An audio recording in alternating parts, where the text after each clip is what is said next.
ಎಲ್ರಿಗೂ ನಮಸ್ಕಾರ. Welcome back to my channel. ಇದು ಸೋಮವಾರದ ವ್ಲಾಗ್. ವಿಡಿಯೋನ ಬೆಳಿಗ್ಗೆಯಿಂದನೇ ಶುರು ಮಾಡಿದ್ದೀನಿ. ಹಾಗೆಯೇ ತಿಂಡಿಗೆ ಅಂತ ಹೇಳಿಬಿಟ್ಟು ತುಂಬಾ ಟೇಸ್ಟಿಯಾಗಿರುವಂತಹ ಟೊಮೊಟೊ ಕುರ್ಮನ ಮಾಡಿದ್ದೆ. ಆ ರೆಸಿಪಿನ ಇಲ್ಲಿ ಶೇರ್ ಮಾಡ್ತಾ ಇದ್ದೀನಿ. ಹಾಗೆಯೇ ನನ್ನ ಮಗಳಿಗೆ ಫ್ಯಾನ್ಸಿ ಡ್ರೆಸ್ ಕಾಂಪಿಟೇಷನ್ ಇತ್ತು. ಅದಕ್ಕೆ ಯಾವ ರೀತಿ ಪ್ರಿಪ್ರೇಷನ್ ಮಾಡಿಕೊಂಡೆ ಅಂತ ಅಂದ್ಬಿಟ್ಟು ಅದನ್ನು ಕೂಡ ಇಲ್ಲಿ ಶೇರ್ ಮಾಡಿದ್ದೀನಿ. ವಿಡಿಯೋನ ಎಲ್ಲೂ ಕೂಡ ಸ್ಕಿಪ್ ಮಾಡದೆ ಪೂರ್ತಿಯಾಗಿ ನೋಡಿ. ಅಕಸ್ಮಾತ್ ಈ ವಿಡಿಯೋ ಇಷ್ಟ ಆದರೆ ನಿಮ್ಮ ಫ್ರೆಂಡ್ಸ್ ಆ್ಯಂಡ್ ಫ್ಯಾಮಿಲಿಗೆಲ್ಲ ಈ ವಿಡಿಯೋನ ಶೇರ್ ಮಾಡಿ.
ಬಾಗಿಲಿಗೆ ರಂಗೋಲಿನ ಹಾಕಿ ಪೂಜೆನ ಮುಗಿಸ್ಕೊಂಡಾಯಿತು.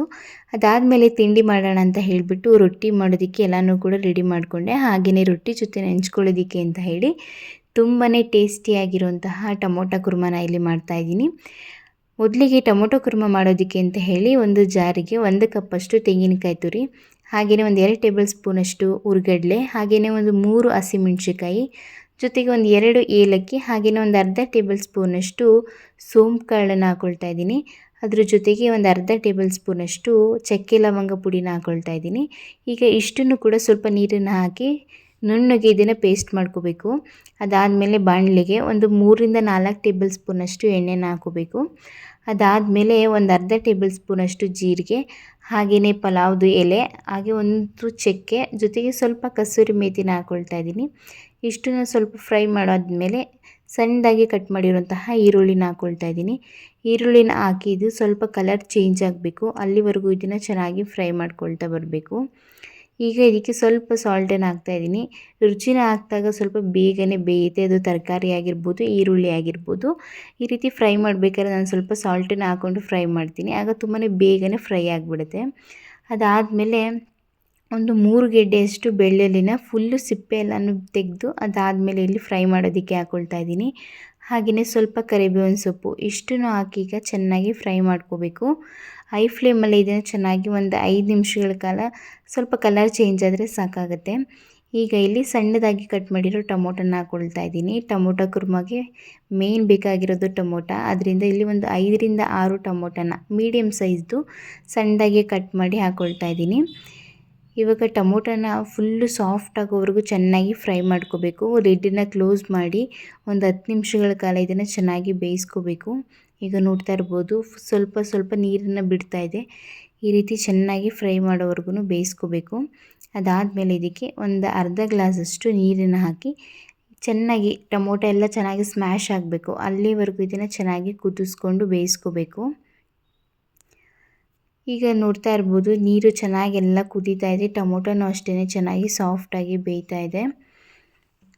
ಇದು ಒಂದು 5 ನಿಮಿಷ ಚೆನ್ನಾಗಿ ಕುದೀತಾ ಇರಬೇಕಾದ್ರೆ ಒಂದು 1/4 ಟೇಬಲ್ ಸ್ಪೂನಷ್ಟು ಅರಿಶಿನ ಪುಡಿನ ಹಾಕ್ಕೊಳ್ತಾ ಇದ್ದೀನಿ. ಹಾಗೆಯೇ 1 ಟೇಬಲ್ ಸ್ಪೂನಷ್ಟು ಗರಂ ಮಸಾಲ, ಹಾಗೆಯೇ 1 ಟೇಬಲ್ ಸ್ಪೂನಷ್ಟು ಧನಿಯಾ ಪೌಡರ್ನ ಹಾಕ್ಕೊಳ್ತಾ ಇದ್ದೀನಿ. ಈ ಸ್ಪೈಸಸ್ ಎಲ್ಲನೂ ಹಾಕಿದ್ಮೇಲೆ ಸ್ವಲ್ಪ ಚೆನ್ನಾಗಿ ಫ್ರೈ ಮಾಡ್ಕೋಬೇಕು. ಒಂದು 5 ನಿಮಿಷ ಚೆನ್ನಾಗಿ ನೀರಿನ ಅಂಶ ಎಲ್ಲ ಕಡಿಮೆ ಆಗೋವರೆಗೂ ಫ್ರೈ ಮಾಡ್ಕೊಂಡಾದಮೇಲೆ ನಾವೇನು ಮಸಾಲೆನ ರುಬ್ಕೊಂಡಿದ್ವಲ್ಲ ಅದನ್ನು ಇದರೊಳಗಡೆ ಹಾಕ್ಕೊಳ್ತಾ ಇದ್ದೀನಿ. ಇದಕ್ಕೆ ಜಾಸ್ತಿ ಮಸಾಲೆನ ಹಾಕೋ ಅವಶ್ಯಕತೆ ಇಲ್ಲ, ಲೈಟಾಗಿದ್ರೇ ತುಂಬಾ ಚೆನ್ನಾಗಿರುತ್ತೆ. ಈಗ ಮಸಾಲೆ ಎಲ್ಲ ಹಾಕೊಂಡಾದ್ಮೇಲೆ ಈ ರೀತಿ ಚೆನ್ನಾಗಿ ಮಿಕ್ಸ್ ಮಾಡ್ಕೋಬೇಕು. ಅದಾದಮೇಲೆ ನಮಗೆ ಯಾವ ಕನ್ಸಿಸ್ಟೆನ್ಸಿಲಿ ನೀರು ಬೇಕಾಗುತ್ತೆ ಅಷ್ಟು ನೀರನ್ನು ಹಾಕ್ಕೊಂಡು ಚೆನ್ನಾಗಿ ಕುದಿಸ್ಕೋಬೇಕು. ಈಗ ನೋಡ್ತಾ ಇರ್ಬೋದು ಕುದೀತಾ ಇದೆ. ಈ ಟೈಮಲ್ಲಿ ನಾನು ರುಚಿಗೆ ತಕ್ಕಷ್ಟು ಉಪ್ಪನ್ನು ಹಾಕ್ಕೊಳ್ತಾ ಇದ್ದೀನಿ. ಉಪ್ಪನ್ನು ಹಾಕಿ ಇದನ್ನು ಚೆನ್ನಾಗಿ ಮಿಕ್ಸ್ ಮಾಡಿಕೊಂಡು ಬೇಯಿಸ್ಕೋಬೇಕು. ಟೊಮೊಟೊ ಚೆನ್ನಾಗಿ ಬೆಂದರೆ ಇದು ಕುರ್ಮಾ ಚೆನ್ನಾಗಾಗುತ್ತೆ, ಟೇಸ್ಟ್ ಅಂತೂ ತುಂಬಾ ಚೆನ್ನಾಗಿ ಬಂದಿತ್ತು. ಈಗ ಲಾಸ್ಟಿಗೆ ಸಣ್ಣದಾಗಿ ಕಟ್ ಮಾಡಿರುವಂತಹ ಕೊತ್ತಂಬರಿ ಸೊಪ್ಪನ್ನ ಹಾಕ್ಕೊಳ್ತಾ ಇದ್ದೀನಿ. ಕೊತ್ತಂಬರಿ ಸೊಪ್ಪನ್ನು ಹಾಕಿ ಒಂದು ರೌಂಡ್ ಚೆನ್ನಾಗಿ ಮಿಕ್ಸ್ ಮಾಡಿಕೊಂಡ್ರೆ ತುಂಬಾ ರುಚಿಯಾಗಿರುವಂತಹ ಟೇಸ್ಟಿಯಾಗಿ ಸಖತ್ತಾಗಿರುವಂತಹ ಟೊಮೊಟೊ ಕುರ್ಮಾ ರೆಡಿಯಾಗುತ್ತೆ. ಈ ಚಳಿಗಂತೂ ಈ ರೀತಿ ಹುಳ್ಳುಳ್ಳಿಯಾಗಿ ಖಾರವಾಗಿ ಏನಾದ್ರು ತಿಂತಾಯಿದ್ರೆ ಎಷ್ಟು ನಾಲ್ಗೆಗೆ ರುಚಿಯಾಗಿರುತ್ತೆ ಅಲ್ವಾ. ನೀವು ಕೂಡ ಒಂದ್ಸಲ ಮನೇಲಿ ಟ್ರೈ ಮಾಡಿ, ಖಂಡಿತ ನಿಮಗೆ ಇಷ್ಟ ಆಗುತ್ತೆ. ಸಾಫ್ಟಾಗಿರೋ ರೊಟ್ಟಿ ಜೊತೆ ಅಥವಾ ದೋಸೆ ಜೊತೆ, ಚಪಾತಿ ಜೊತೆ ಎಲ್ಲದಕ್ಕೂ ಇದು ಒಳ್ಳೆ ಕಾಂಬಿನೇಷನ್ನು. ಬೇಕಿದ್ದರೆ ರೈಸ್ಗೂ ಕೂಡ ಇದನ್ನು ಕಲಿಸ್ಕೊಂಡು ತಿಂದರೂ ಚೆನ್ನಾಗಿರುತ್ತೆ. ತಿಂಡಿ ಎಲ್ಲ ಮುಗಿಸ್ಕೊಂಡಿದ್ದಾದಮೇಲೆ ನನ್ನ ಮಗಳಿಗೆ ಅಂತ ಹೇಳಿಬಿಟ್ಟು ಫ್ಯಾನ್ಸಿ ಡ್ರೆಸ್ದು ಕಾಂಪಿಟೇಷನ್ ಇತ್ತು. ಪ್ರತಿಯೊಬ್ಬರೂ ಅಷ್ಟೇ ಏನಾದರೂ ಕ್ರಿಯೇಟಿವಿಟಿಯಾಗಿ ಮಾಡಬೇಕು ಅಂತ ಹೇಳಿದರು. ಅಂದರೆ ಬೇರೆಯವರೆಲ್ಲ ಯಾವ್ಯಾವ ಸೆಲೆಕ್ಟ್ ಮಾಡ್ಕೊಂಡಿದ್ರು ಅದನ್ನೆಲ್ಲ ನೋಡಿಬಿಟ್ಟು ನಾನು ಪಿಕಾಕ್ ಮಾಡೋಣ ಅಂತ ಹೇಳಿಬಿಟ್ಟು ರೆಡಿ ಮಾಡ್ತಾಯಿದ್ದೀನಿ. ಪಿಕಾಕಿಗೆ ಅಂತ ಹೇಳಿಬಿಟ್ಟು ರೆಂಟಿಗೆ ಡ್ರೆಸ್ಸನ್ನು ತಂದಿದ್ವಿ. ಹಾಗೆಯೇ ಹಿಂದಿಗೆ ಫೆದರ್ ಬರಬೇಕು ಅಂತ ಹೇಳಿಬಿಟ್ಟು ಅದರದ್ದು ಕೂಡ ರೆಡಿ ಮಾಡ್ಕೊಳ್ತಾ ಇದ್ದೀನಿ. ಇಲ್ಲಿ ಒಂದು ಥರ್ಮೋಪೋಲ್ ಥರ ಒಂದು ಶೀಟನ್ನು ತೊಗೊಂಡು ಅದಕ್ಕೆ ಈ ರೀತಿ ಕಲರ್ ಪೇಪರ್ನ ತೊಗೊಂಡಿದ್ದೀನಿ. ಅಂದರೆ ಸ್ವಲ್ಪ ಬ್ಲೂ ಕಲರ್ ತೊಗೊಂಡಿದ್ದೀನಿ. ಪಿಕಾಕ್ ಸ್ವಲ್ಪ ಬ್ಲೂ ಮತ್ತು ಗ್ರೀನ್ ಕಲರ್ ಹೆಚ್ಚಾಗಿರುತ್ತಲ್ಲ, ಅದರಿಂದ ಇದಕ್ಕೆ ಬ್ಲೂ ಕಲರ್ದು ಈ ರೀತಿ ಗಿಫ್ಟ್ ಪ್ಯಾಕ್ ಮಾಡ್ತಾರಲ್ಲ ಆ ಥರದ್ದು ಕವರಲ್ಲಿ ಈ ರೀತಿ ಪ್ಯಾಚ್ ಮಾಡ್ಕೊಳ್ತಾ ಇದ್ದೀನಿ. ಯಾವ ಅಳತೆಗೆ ಬೇಕೋ ಆ ಅಳತೆಗೆ ನೋಡಿಕೊಂಡು ಕಟ್ ಮಾಡಿ ಈ ರೀತಿ ಟೇಪನ್ನು ಹಾಕಿ ಸ್ಟಿಕ್ ಮಾಡ್ಕೊಳ್ತಾ ಇದ್ದೀನಿ. ಅಂದರೆ ನಮ್ಮ ತೋಟ ಗದ್ದೆ ಇರೋದ್ರಿಂದ ಅಲ್ಲೆಲ್ಲ ಪಿಕಾಕ್ದು ಫೆದರ್ ಎಲ್ಲ ಬಿದ್ದಿರುತ್ತೆ. ಅದನ್ನೆಲ್ಲನೂ ಕೂಡ ನೀಟಾಗಿ ಎತ್ಕೊಂಡು ಬಂದು ಅದರಲ್ಲಿ ಈ ಥರ ಮಾಡ್ತಾಯಿದ್ದೀನಿ. ಫಸ್ಟ್ ರೆಂಟಿಗೆಯಲ್ಲಿ ಹೋದಾಗ ಅದೇ ಥರದ್ದು ಫೆದರ್ ಸಿಕ್ಕಿತ್ತು, ಆದರೆ ಅಷ್ಟು ಫೆದರ್ಸು ಚೆನ್ನಾಗಿ ಬಂದಿರಲಿಲ್ಲ. ಅದರಿಂದ ನಾನೇ ಮನೇಲಿ ಮಾಡೋಣ ಅಂತ ಹೇಳಿಬಿಟ್ಟು ಈ ರೀತಿ ರೆಡಿ ಮಾಡ್ಕೊಳ್ತಾ ಇದ್ದೀನಿ. ಈ ರೀತಿ ಕಲರ್ ಪೇಪರಲ್ಲಿ ಫುಲ್ಲು ಸುತ್ತ ಕವರ್ ಮಾಡಬೇಕು. ಈಗ ನೋಡ್ತಾ ಇರ್ಬೋದು ಎಷ್ಟು ಚೆನ್ನಾಗಿದೆ ಅಂತ ಹೇಳಿಬಿಟ್ಟು ನವಿಲುಗರಿಗಳೆಲ್ಲ. ಇದನ್ನೆಲ್ಲನೂ ಕೂಡ ಸೈಜನ್ನು ನೋಡಿಕೊಂಡು ನಾನು ನೀಟಾಗಿ ಒಂದೇ ಸಮಕ್ಕೆ ಕಟ್ ಮಾಡಿಕೊಂಡೆ. ಅದಾದಮೇಲೆ ನಮಗೆ ಯಾವ ಸೈಜು ಬೇಕೋ ಆ ಸೈಜಲ್ಲಿ ಇದನ್ನು ಕಟ್ ಮಾಡಿಕೊಂಡು ಈ ರೀತಿ ಸುತ್ತ ಕೆಳಗಡೆ ಇರುವಂತಹ ಗರಿಗಳನ್ನ ತೆಗಿತಾ ಇದ್ದೀನಿ. ಏಕೆಂದರೆ ಅದಕ್ಕೆ ಸ್ಟಿಕ್ ಮಾಡಬೇಕಾಗತ್ತೆ, ಅಲ್ಲಿಗೆ ಗಮ್ ಹಾಕಬೇಕು. ಅದರಿಂದ ಅದ್ರ ಸುತ್ತ ಏನು ಬಂದಿದೆ ಗರಿಗಳು ಅದನ್ನೆಲ್ಲ ತೆಗೆದ್ಬಿಟ್ಟು ಈ ರೀತಿ ಪಾಯಿಂಟನ್ನು ಮಾಡಿಕೊಂಡೆ. ಎಷ್ಟು ಬೇಕಾಗುತ್ತೆ ಅಷ್ಟು ಅಂತ ಹೇಳಿಬಿಟ್ಟು ಅದರೊಳಗಡೆ ಫೆವಿಕಲ್ನ ಈ ರೀತಿ ಹಾಕ್ಬಿಟ್ಟು ಅದರೊಳಗಡೆ ಸ್ಟಿಕ್ ಮಾಡಿದೆ. ತುಂಬಾ ಚೆನ್ನಾಗಿ ಎಲ್ಲ ಅಂಟ್ಕೊಂಡಿತ್ತು. ಲಾಸ್ಟಿಗೆ ಫಿನಿಶಿಂಗ್ ಆದಮೇಲೆ ಯಾವ ರೀತಿ ಬಂದಿದೆ ಅಂತ ತೋರಿಸ್ತೀನಿ. ತುಂಬ ಮಕ್ಕಳು ತುಂಬ ವೆರೈಟಿಯಾಗಿ ಮಾಡ್ಕೊಂಡು ಬಂದಿದ್ದರು. ಈಗ ನೋಡ್ತಾ ಇರ್ಬೋದು ಫುಲ್ಲು ಎಲ್ಲ 2 ಲೇಯರ್ ಆಗಿ ನಾನು ಸ್ಟಿಕ್ ಮಾಡಿದ್ದೀನಿ ಇಲ್ಲಿ. ಅದನ್ನ ಮತ್ತು ಆ ಕಡೆ ಈ ಕಡೆ 2 ದಾರದಲ್ಲಿ ಅವಳು ಸೊಂಟದಿಕ್ಕೆ ಕಟ್ಟೋದಿಕ್ಕೆ ಅಂತ ಹೇಳಿಬಿಟ್ಟು 2 ದಾರನೂ ಕೂಡ ಹಾಕಿದ್ದೆ. ಈಗ ನೋಡ್ತಾ ಇರ್ಬೋದು ಹಿಂದೆ ಈ ರೀತಿ ಕಟ್ಟಿದಾಗ ತುಂಬಾ ಚೆನ್ನಾಗಿ ಕಾಣಿಸ್ತಾ ಇತ್ತು. ಸಂಡೇ ಕಾಂಪಿಟೇಷನ್ ಇದ್ದಿದ್ದು, ನಾನು ಸಂಡೇನೇ ಇದನ್ನು ಎಲ್ಲನೂ ಕೂಡ ನೀಟಾಗಿ ರೆಡಿ ಮಾಡಿ ಎತ್ತಿಟ್ಕೊಂಡೆ. ಅದಾದಮೇಲೆ ನಾವು ಸ್ಕೂಲಿಗೆ ಹೊರಟ್ವಿ. ಎಲ್ಲ ಮಕ್ಕಳೂ ಅಷ್ಟೇ ವೆರೈಟಿಯಾಗಿ ಮಾಡ್ಕೊಂಡು ಬಂದಿದ್ದರು. ಮತ್ತು ಕಾರ್ಟೂನ್ಸ್ದು ಟ್ರೀ ಆ ಥರದ್ದು ತುಂಬಾ ವೆರೈಟಿಯಾಗಿ ಮಾಡ್ಕೊಂಡು ಬಂದಿದ್ದರು. ನಾವು ಹೋದ್ಮೇಲೆ ಇನ್ನೂ ಕ್ಲಾಸ್ ರೂಮಲ್ಲೇ ಇದ್ದರು ಎಲ್ಲ ಮಕ್ಕಳು ಕೂಡ. ಅದಾದಮೇಲೆ ಸ್ಟೇಜಿಗೆ ಕರ್ಕೊಂಡು ಹೋಗ್ತಾಯಿದ್ರು. ಆವಾಗ ಪೇರೆಂಟ್ಸೇ ಬೇರೆ ಕಡೆ ಬನ್ನಿ, ಮಕ್ಕಳನ್ನೇ ಬೇರೆ ಕಡೆ ಕರ್ಕೊಂಡು ಹೋಗ್ತೀವಿ ಅಂತ ಹೇಳಿದರು. ಆಗ ಸ್ವಲ್ಪ ಅಳ್ತಾ ಇದ್ಲು, ಅದರಿಂದ ಸ್ವಲ್ಪ ಐ ಶ್ಯಾಡೋ ಎಲ್ಲ ಹೋಗ್ಬಿಟ್ಟಿತ್ತು. ಮತ್ತು ನಾನು ಹೆಂಗೋ ಅಲ್ಲಿಗೆ ತೊಗೊಂಡೋಗಿದ್ದೆ. ಅದನ್ನು ಮತ್ತೆ ಎಲ್ಲನೂ ಕೂಡ ರೆಡಿ ಮಾಡಿಬಿಟ್ಟು ಈ ರೀತಿ ಒಂದು ವೀಡಿಯೋ ಮಾಡಿಕೊಂಡೆ. ಅದಾದಮೇಲೆ ಅಲ್ಲಿ ಸ್ಟೇಜ್ ಮೇಲೂ ಕೂಡ ಪಾಪ ಅಳ್ತಾನೆ ಬರ್ತಾಯಿದ್ಲು, ಹೆದ್ರುಕೊಂಡ್ಬಿಟ್ಟಿದ್ಲು ಅಲ್ಲಿ ಜನಗಳೆಲ್ಲನೂ ನೋಡಿಬಿಟ್ಟು. ಅದಾದಮೇಲೆ ಸ್ವಲ್ಪ ಈ ರೀತಿ ಹಾಯ್ ಎಲ್ಲ ಮಾಡಿದ್ಲು. ತುಂಬ ಚೆನ್ನಾಗಿ ಕಾಣಿಸ್ತಾ ಇತ್ತು. ಹಾಗೆಯೇ ಬೇರೆ ಮಕ್ಕಳನ್ನು ಕೂಡ ಅಷ್ಟೇ ತುಂಬ ಚೆನ್ನಾಗಿ ರೆಡಿ ಆಗಿಬಿಟ್ಟು ಬಂದಿದ್ದರು. ಫೋಟೋ ಎಲ್ಲ ಕೂಡ ಅವರೇ ತೆಗೆಸಿದ್ರು. ಅದ್ರ ಕಾಪಿ ಎಲ್ಲ ಕೊಡ್ತೀನಿ ಅಂತ ಹೇಳಿದ್ದಾರೆ. ತುಂಬ ಚೆನ್ನಾಗಿ ಅಂದರೆ ಅವ್ರ ಕ್ಲಾಸಲ್ಲಿ ಯಾರ್ಯಾರಿದ್ರು ಇವರೆಲ್ಲರೂ ಕೂಡ ಅಷ್ಟೇ ಅಂದರೆ ಹ್ಯಾಂಡ್ ವರ್ಕಲ್ಲಿ ಯಾವ ರೀತಿ ಆಗುತ್ತೆ ಕ್ರಿಯೇಟಿವ್ ಆಗಿ ಅದೇ ರೀತಿ ಮಾಡಿದರು. ತುಂಬಾ ಚೆನ್ನಾಗಿ ಕಾಣಿಸ್ತಾ ಇದ್ರು ಎಲ್ಲರೂ ಕೂಡ ಅಷ್ಟೇ. ಪ್ರತಿಯೊಬ್ಬರದ್ದು ಆದಮೇಲೆ ಲಾಸ್ಟಿಗೆ ಈ ರೀತಿ ಎಲ್ಲರನ್ನೂ ಕೂಡ ಗ್ರೂಪಲ್ಲಿ ನಿಲ್ಲಿಸ್ಬಿಟ್ಟು ಈ ರೀತಿ ಫೋಟೋನ ತೆಗೊಂಡ್ರು. ಅದಾದಮೇಲೆ ನಾವು ಅಲ್ಲಿಂದ ಹೊರಡಬೇಕಾದ್ರೆ ಅವ್ರ ಕ್ಲಾಸ್ ಟೀಚರು ಕೂಡ ಅಷ್ಟೇ ಅಂದರೆ ಪರ್ಟಿಕ್ಯುಲರಾಗಿ ಒಬ್ಬೊಬ್ರದ್ದೇ ಫೋಟೋನು ಕೂಡ ತೆಗೊಂಡ್ರು.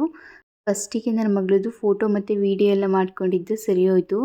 ಏಕೆಂದರೆ ಅಲ್ಲಿ ಸ್ಟೇಜ್ ಮೇಲೆ ನಿಂತಾಗ ಸುಮ್ಮನೆ ಅಳ್ತಾನೇ ಇದ್ಲು. ಅಂದರೆ ಅವಳಿಗೆ ಅಷ್ಟು ಕ್ರೌಡ್ ನೋಡಿ ತುಂಬ ಭಯ ಆಗಿಬಿಟ್ಟಿತ್ತು ಅಂತ ಅನಿಸುತ್ತೆ. ಅದರಿಂದ ಸ್ವಲ್ಪ ಅಳ್ತಾನೇ ಇದ್ಲು. ಅದಾದಮೇಲೆ ಐ ಶ್ಯಾಡೋ ಎಲ್ಲ ಹಾಕಿದ್ನಲ್ಲ ಅದೆಲ್ಲ ಹೊರ್ಟೋಗ್ಬಿಟ್ಟಿತ್ತು.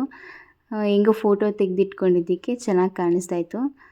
ಅವಳಿಗೆ ಆ ಡ್ರೆಸ್ಸು ತುಂಬಾ ಇಷ್ಟ ಆಯಿತು ರೆಡಿಯಾಗಿದ್ದು.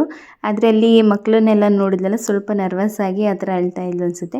ಬಟ್ ಓವರಾಲ್ ಎಲ್ಲ ತುಂಬ ಚೆನ್ನಾಗಾಯಿತು ಫಂಕ್ಷನ್ನು. ಅದಾದಮೇಲೆ ನಾವು ಮನೆಗೆ ಹೊರಟು ಬಂದ್ವಿ. ಇದು ಇವತ್ತಿನ ವ್ಲಾಗ್ ಆಗಿತ್ತು. ಈ ವಿಡಿಯೋ ನಿಮಗೆ ಇಷ್ಟ ಆಗಿದ್ದರೆ ಪ್ಲೀಸ್ ಈ ವಿಡಿಯೋನ ಲೈಕ್ ಮಾಡಿ, ನಿಮ್ಮ ಫ್ರೆಂಡ್ಸ್ ಆ್ಯಂಡ್ ಫ್ಯಾಮಿಲಿಗೆಲ್ಲ ಈ ವಿಡಿಯೋನ ಶೇರ್ ಮಾಡಿ. ಹಾಗೆ ನಮ್ಮ ಚಾನಲ್ನ ಸಬ್ಸ್ಕ್ರೈಬ್ ಮಾಡ್ಕೊಳ್ಳಿ. Thank you.